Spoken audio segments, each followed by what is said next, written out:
Delighted to say that the showbiz editor at The Sun, Ali Ross, he is a man who is always in the know. Delighted to say he's joining us now to talk about this breaking story on TalkTV on this Saturday afternoon. Ali, it's good to talk to you again. Good to talk to you, Mark, as well. Have I been promoted to showbiz editor? I've promoted you off the top of my head to showbiz editor. I'm really Kevin, but Kevin has taken the afternoon off. Don't wish that upon yourself, Mark. He's taken the afternoon off on one of the biggest stories that he's been all over in the last few months. The one time we actually need that man. Is exactly. he at Craven Cottage? Exactly. Was this a shock today? I mean, he's from what I'm hearing, he's manipulated his way around all sorts of things. Phillip Schofield, he was very much a partner in the agency that ITV used for a lot of this. Holly Willoughby had to go off to her own Roxy agency because she was fed up having to deal with something where Phil was perhaps even earning some of her money that she used to have to pay to her agency and everything. And yet here he is standing firm until now and saying, when I became the story, which I've done in the last few weeks, it was time for me to go. Yeah, it takes a hell of a lot of unpacking, this story. You really have to go right back to the start of their partnership. Schofield pretty much ran ITV at that point. He's a very, very powerful figure. And if you upset him, you could expect not to progress in that organisation very far. So he chose Holly Willoughby. And he could have had just about anyone sitting next to him because it was a coveted position. So he, in a sense, created Holly. And then in 2020, she leaves the agency, of which he's a major shareholder. And he's very financially savvy as well, Phillip Schofield. So he knows what a blow this is, both to himself personally and to the agency. So they become involved in this messy legal struggle, which Holly eventually wins because YMU, which is the group, and if you look up their website, they pretty much have every face on television under that umbrella. Yeah. Until she goes off to form Roxy, which is female-orientated agency. So I think the roots of everything lie in that. Although everyone will be aware that of the situation with his brother.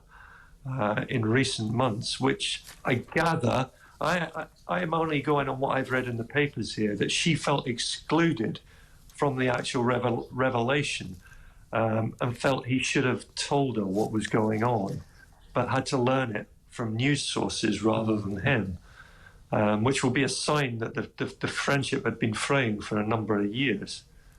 We should actually, Ali, just say with that it was his younger brother Timothy, who was very recently convicted of several sex offences involving a child. In fact, it was only last month. So that was that story. And Phillip did disown him once that all came out. But what you're saying there about with Holly Willoughby and Phillip, has there been a case that in the end he always has fallen out with his co-stars? Because others that have sort of left before, I remember Fern Britton and others, there wasn't sort of an awful lot of, it was just the most fantastic show I ever worked on after they'd gone. He's still talking to Gordon the Gopher, as far as I know, but that may be it. Yeah, he has a reputation. I've got several friends that work at the show, and they would always say, you have no idea the tension that lifts from that studio on a Friday, which is the day he isn't there.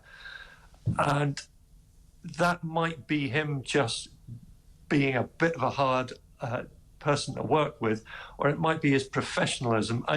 What I would never question about Phillip Schofield is he is an exceptional TV presenter. I once watched him do a marathon 24 hours of live television for, I forget which charity it was for, and he barely made a mistake in the whole time, and he was on right through the night. He has a real gift for live TV presenting, but with that often comes a very demanding personality. And I've spoken, all the people I know from newspapers who've gone on to work in daytime TV, whichever paper they worked at, say, you have no idea what a snake pit this place is. I thought I'd seen it all in newspaper newsrooms, but it is nothing compared with daytime TV, with the jostling for position and the frightening temper tantrums that go on there. I did 10 years with Sky.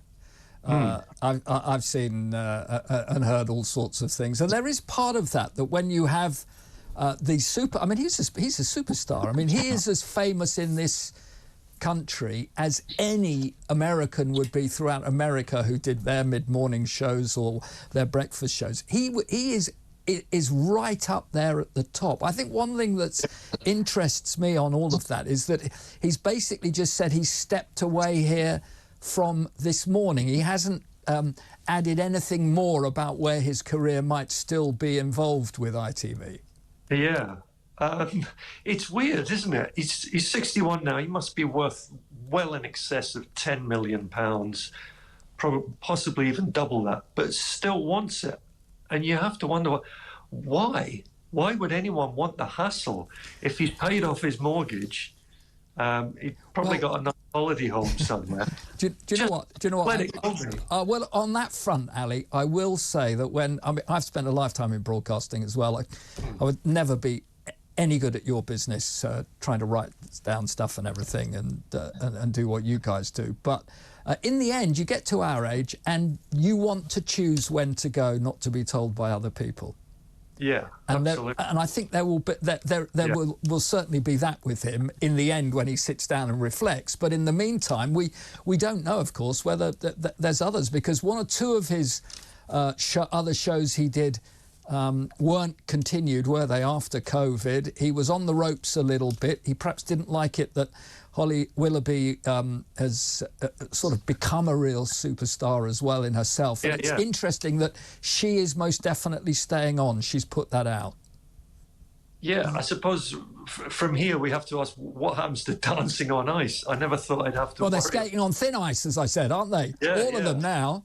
I don't know what does happen. I mean, well, he can't work with her again. Or, I don't know, perhaps again, you never know, do you? I can't see it, though, can you? I can't see it, no, not at this stage. I'd imagine Stephen Mulhern comes in and fills that particular gap. But, man, I hate that show, so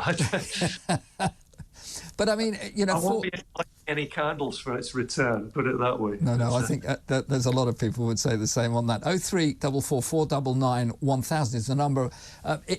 It was, I don't know what at its height, I mean, millions and millions of people having taken the kids to school, others that work from home, you know, and everything. This was the show, wasn't it, after Lorraine and what have you, on ITV, that people sort of munched their way through mornings with. And I don't know what they do now. It has been, the ratings have been falling, though. Apparently so. If you talk to people, I had this the other day, and people say, but they seem so lovely. And they genuinely bought into this. Phil and Holly are lovely. And what Phillip Schofield would always do, which I thought gave the lie to that, is, and this is unwritten, I know, on television, is he used to hammer the production gallery and lose his rag with them. And that would always make me feel really, really uneasy. And do it on air, and it's a big no-no. But he would get away with it, and it would be an almost daily occurrence as well. They were walking on pins at that show, which is another reason why in the past week so few people have been speaking up for him. And you can see the undisguised glee, in fact, amongst some people that he's gone. You just wonder, though, how much this is part of the big bubble that you report on within show business, no doubt, that the actual people out there around the country, would like to hear from them here. If they want to talk to you, I mean, you can give us a call now, 03444 99 1000, if you want to talk about Phillip and Holly or This Morning or whatever you have to say. Is that, I wonder how many of them out there sort of feel that same, who don't have the inside track so much. Yeah. I would imagine that's a lot. But the other thing they used to do as well, they'd have their own private jokes on air, and you'd find them laughing after a link. And Philip would always say, "Sorry, private joke," and it was very conspiratorial. It never made me feel that I was their sort of secret mate or anything like that. I'm watching Jeff Stelling earlier doing his last ever Soccer Saturday, but one, I think. I think there's someone who actually makes you feel like you're his mate, even though I've never met him in my life. Yeah. Well, I've worked with Jeff over many years, and he's absolutely brilliant like that. And I love that. He stands up for his principles as well. Yeah, yeah. The greatest ever live sports broadcaster. Just a genius. Yeah, fantastic stuff on all of that. But more just on Philip now then, and the situation. I mean, there will be people in meltdown all over the place over this. We haven't really heard anything more yet from his management team or anything like that. I don't know whether they're going to say anything more, but there will. I mean, the statements. Here's one on Instagram from Holly, actually, just to read it out to you. Ali, you've probably seen this way before I have. Hi, everyone. It's been over 13 great years presenting This Morning with Phil, and I want to take this opportunity to thank him for all of his knowledge, his experience, and his humour. The sofa won't feel the same without him. I bet it won't. Yeah. I think the mistake to always make on television, though, is if you have private jokes and you're not letting those that let you inside their intimate rooms of their own houses as well, if you think about it. Yeah, that's why I think the viewers will actually get over this very quickly. A new couple will come along, and often it doesn't go right for the first people that step in for them. But you get there eventually. I mean, people thought Richard and Judy could never be replaced on that sofa, but you know, Holly and Phil came along, and that was them on Channel 4 all of a sudden, and then nowhere now. So I think people will get over it. Just to sort of round up for people here, when do things happen next, and when do we hear from what happens then, do you think, with ITV and This Morning and their daytime schedule? Well, Holly's due back on the sofa at the start of June. She's taking some time out. They've got so many presenters there. They've got more than enough to delay a big decision on it. And people will be jockeying for position in a way that would make the Conservative Party look seemly. Do you think that there's, in a way, though, because there will have been a generation, nearly probably two generations, that have grown up with Philip as a star, and then alongside with Holly Willoughby, there is a generation that will have grown up with both of them in the morning. Is it time for ITV to start that process again with two newcomers? Not complete newcomers, though, because that 2.5 hours of live TV, I've seen so many people have a crack at This Morning and never be seen again, including Ryland's husband, who tried to present it for a day. And a good presenter can make that look easy, but it isn't. You have to look empathetic and interested in absolutely everything, no matter how off your own radar it is. So I'd be very reluctant to put someone who's too young onto that sofa.